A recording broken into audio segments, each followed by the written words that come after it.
그 유명한 목포죠. 네. 근데 사실 이제 110년이라는 우리 대중가요의 역사죠. 역사. 네.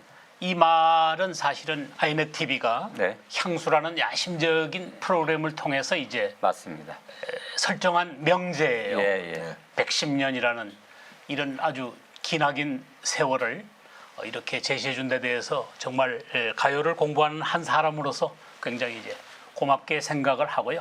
선구자적인 역할을 했죠. 그렇습니다. 아이넷에서. 예. 자, 아이넷을 대표해서 네. 감사 말씀. 아, 예. 예.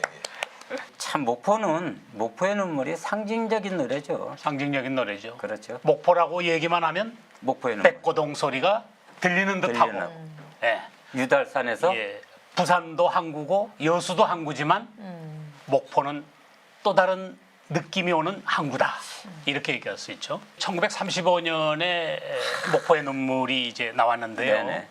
실제로 이제 이 노래는 하나의 우리 대중가요의 기폭제적인 그 역할을 했고, 연원을 그설로 올라가 보면은 이제 1926년에 사회찬미 살짝 윤심덕이 불렀죠. 네. 그리고 현해탄에서의 단위뷰강의 물결. 그렇죠. 네네. 이와노비치의 네.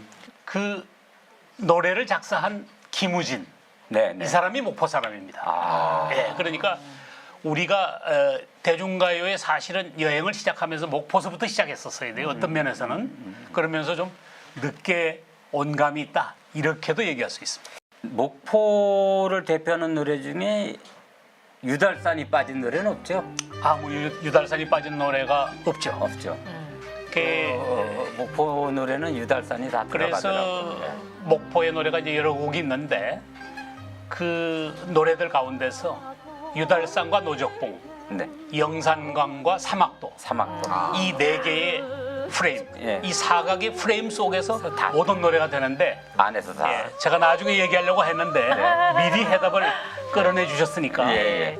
목포의 가요가 유무명 가수를 포함해서 무려 60여 곡에 가깝습니다. 그러니까 목포의 목포는 노래가.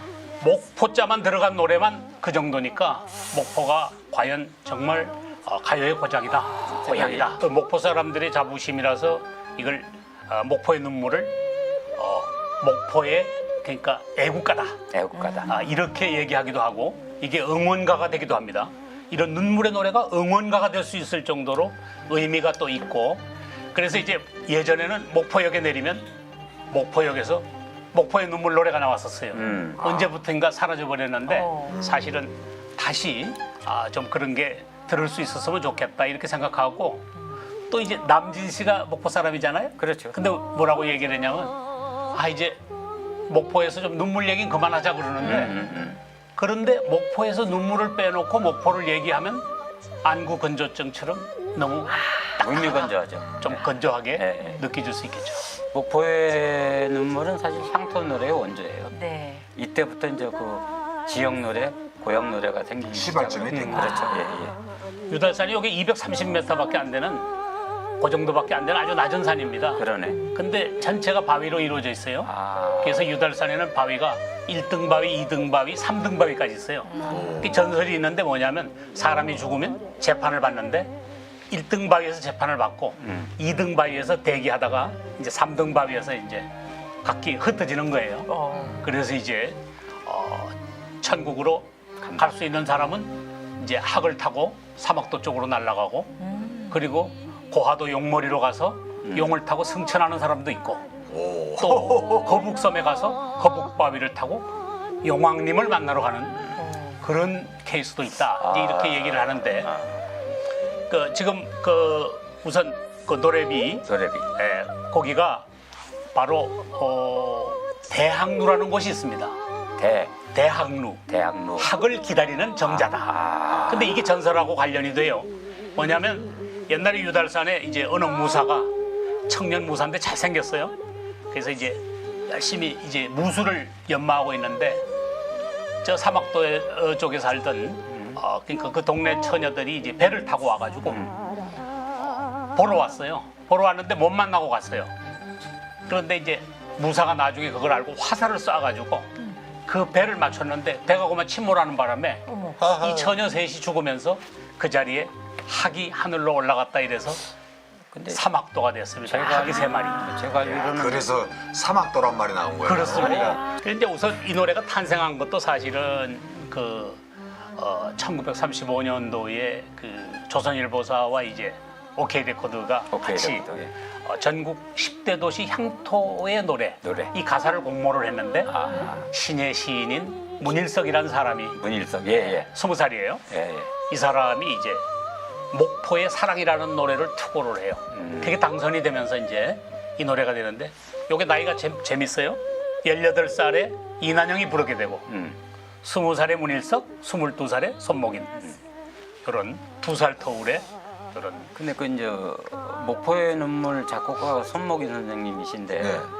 그분이 이제 그 어렸을 때 다른 작곡가 우리 선배들하고는 다르게 외국에 가서 공부를 많이 하셨어요. 그렇죠. 그래서 일본. 한국에 돌아와 가지고 1964년도에 저작권협회를 만들고 지금부터 32, 3년 전에 한국가요작가협회를 만든 선구자적인 지금 우리 후배 작사 작곡가들이 생활비를 걱정하지 않을 정도의 그런 저작권협회를 처음 만드신 그 분입니다. 대단한 분이네. 대단하시네. 그것 때문에 지금 장경수 씨가 생활고를 해결하고 네, 있네요. 그래서 그 사모님도 옛날에 노래를 하셨고 네. 오정심 여사라고 오케이. 예. 자 이제 그래서 그 지금 그 검열 얘기를 하셨지 않습니까? 네네. 그런데 이제 여기에 그 300년 원한 품은 이게 임진왜란을 얘기해요. 예, 예. 노적봉의 전설도 예, 그렇고요. 예, 예. 근데 그게 이렇게 하니까 일제 때 이게 검열이 통과할 리가 없죠. 그렇죠. 그러니까 네. 이거를 300연 원한 풍은 이렇게 알쏭달쏭한 걸로 뉘앙스 발음은 비슷한데 전혀 알쏭달쏭한 말로 그렇게 하면서 검열은 피해갈 수 있게. 검열관한테 가가지고 원앙새도 아무리 사랑하지만 살다 보면 서로 그럼. 미워하고 싸운다 이런 뜻이라고 해서 이걸 통과했- 통과했다 이런 얘기가 이제 기본적으로 기가 막히네. 있고요. 그래서 바로 이 검열에 통과한 이 노래에 대한 이제 노래비가 생기게 되는데 이 노래비가 1969년에 세워졌어요. 네. 그런데 이제 목포에 그 레코드상 박오주라는 분이 있었는데 네. 이분이 참 고맙게도 나는 목포의 눈물 이 노래로 내 자식들을 키우고 내가 레코드상으로 돈을 많이 벌었으니 내가 돈을 내겠다 해서 우리나라 이제 최초의 가요 노래비가 됩니다.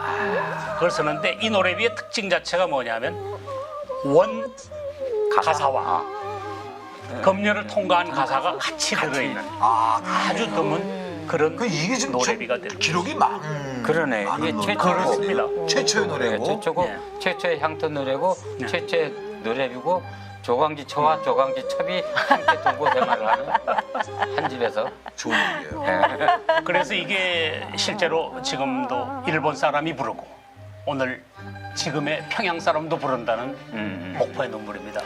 그런 면에서 본다면 이게 민족의 노래다. 우리의 남북 통일이 되는 날에도 전혀 이질감 없이 부를 수 있는 목포의 그런 눈물. 훌륭한 노래다.